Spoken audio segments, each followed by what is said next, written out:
Welcome to the Slop Temple. We pray this video helps. You start by choosing a legal route so you can work immediately.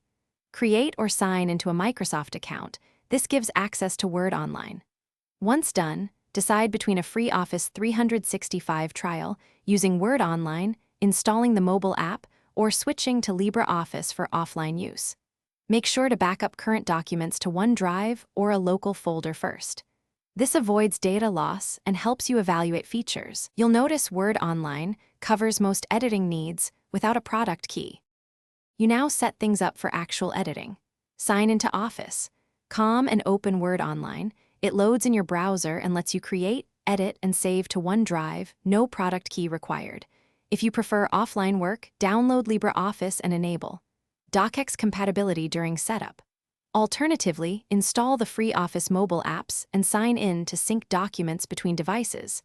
These options preserve formatting for most documents. If advanced macros or enterprise features are needed, consider a paid subscription. You're almost done. Finalize your workflow and protect files. Save to OneDrive for automatic versioning or export finished work as DocX or PDF to preserve layout.